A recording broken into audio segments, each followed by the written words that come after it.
Hey guys, it is Tuesday here in West Virginia, and we are going to do our Truckin' Tuesday video, as I mentioned yesterday, and our Mopar Monday.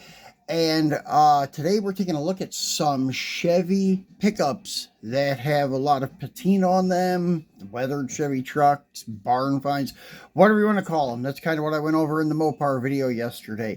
Whatever you want to label them. They have a lot of names to call these non-restored beaters nowadays. So anyways, we're going to get right into it. And what we have is a couple of late 60s Chevys and one early 70s Chevy. So this is, I don't know, kind of, I can't say the forgotten truck, body style anyways, but it's kind of overlooked. This is my favorite Chevy truck, the 67 to 72s. I absolutely love. That's my favorite Chevy trucks produced. But a lot of people love like the early 60s, then they skip this gen and then they go to the 70s. I mean, a lot of people show love for these too, don't get me wrong, but I don't know, I just really like these trucks, the round wheel openings and such. I prefer short wheelbase trucks, but this truck is really cool because of its reputation, basically. And the guys that are in the drag racing and the street racing shootouts and stuff know this truck as the farm truck. And well, farm truck is something that we actually see a lot of around here. Not this particular one, but ones that are trucks that the guys use on the farms around here, with farm truck sprayed on the side of the truck or on the tailgate or something. And another thing they say, farm use, farm truck, whatever.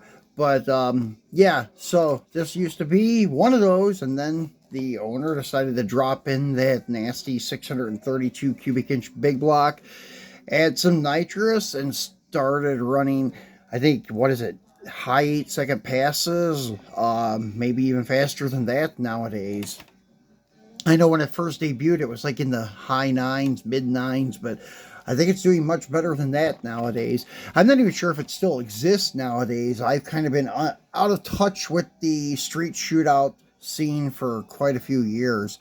But I was really shocked when I was living in the Philippines to see that they did produce diecast of these guys. So there's even like diecast of the Murder Nova, the Dun Beetle, and such. Johnny Lightning is another company that makes these, along with Greenlight, those street shootout cars. So anyways, but I got this in particular for my diorama of beaters and resto projects, patina rides, weathered rides, whatever you want to call them. So here we go. We're going to get this guy out of the package. Pretty cool. You can see the Nitrous Express logo under the truck. It has it doing that twist wheel stand. This truck twists because it has so much torque and lifts one wheel.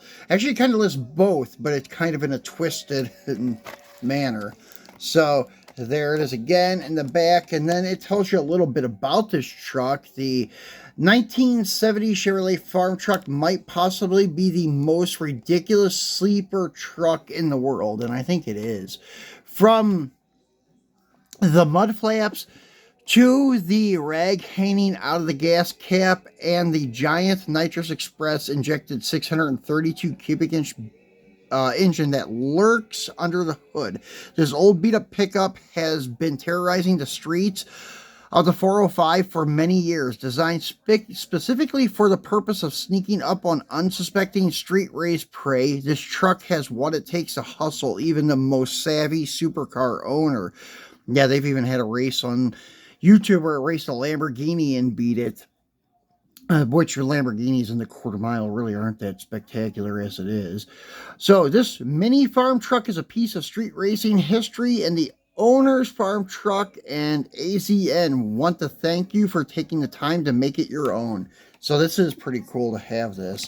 So as usual, I cut around the back side to try not to destroy the package, because this is one package I will hang on to because of the write up on the back and the artwork and stuff. And hey, one day I may even want to display it in the package again, or something like that. So anyways, I was going to like criticize Greenlight about how the paint is on the bed, but I think they made it to look like that.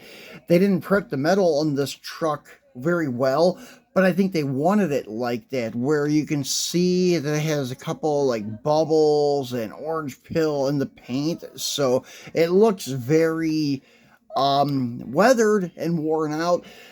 But it does have a nice shine to it. Somewhat, I think it has too much of a shine to it. I wish it was a little bit duller, but hey, still not too bad. Like the mismatched steel rims, the missing side molding, and a little bit of rust here and there, and the black rubber buildup on the rear part of the bed. That's really cool from the burnouts.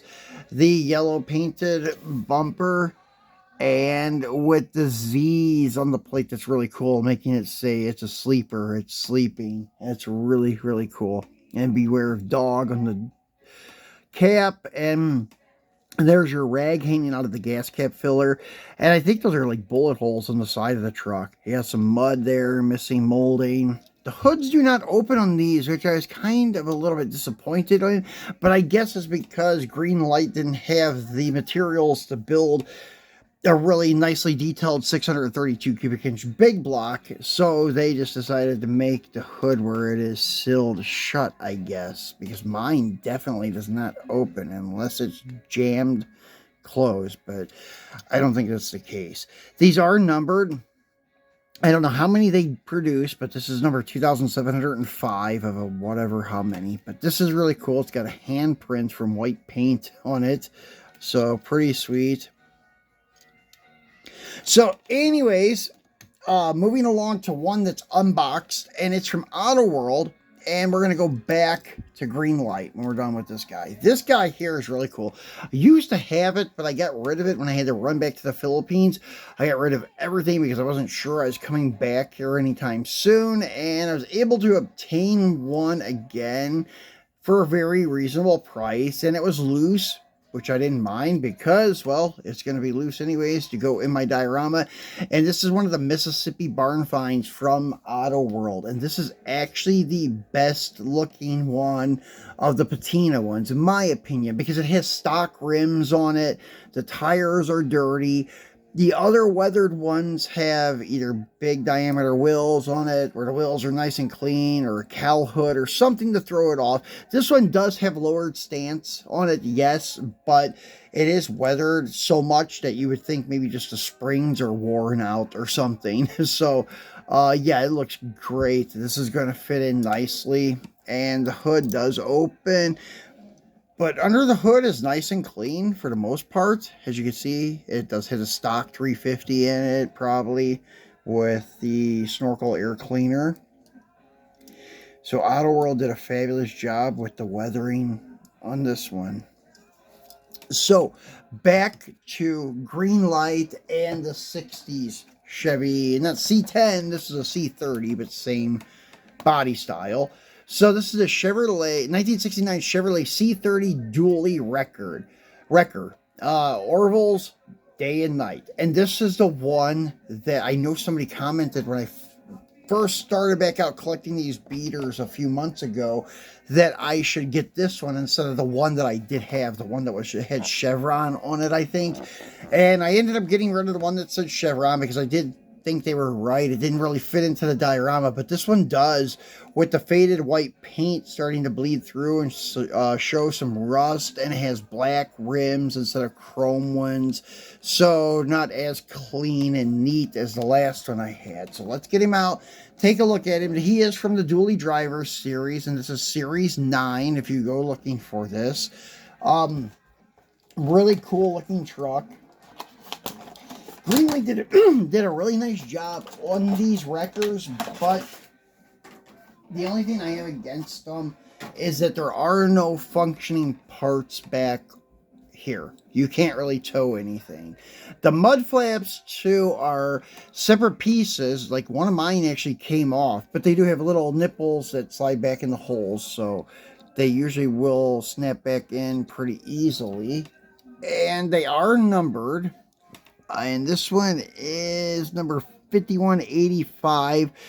And it has 5 digits there, so they probably made at least 10,000, probably 20,000 or so. And yeah, my tires are coming off on the front here, so that's why it looks like the axle is bent, but it's not. It's just a tire.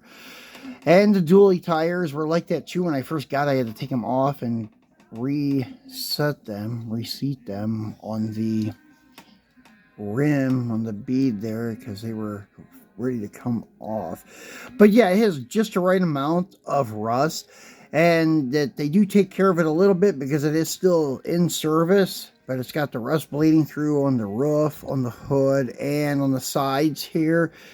Probably would have looked good too with a little bit of rot on the rockers or something like that, but still yet not too bad. And if the boom area and the lift parts back there, the red mechanisms, if they would have been a little rusted, it would have looked pretty good too. But still, I'm not complaining. It's a nice looking truck. It'll look good setting up here in the front next to the office Airstream trailer. And these guys will go back in the lot somewhere.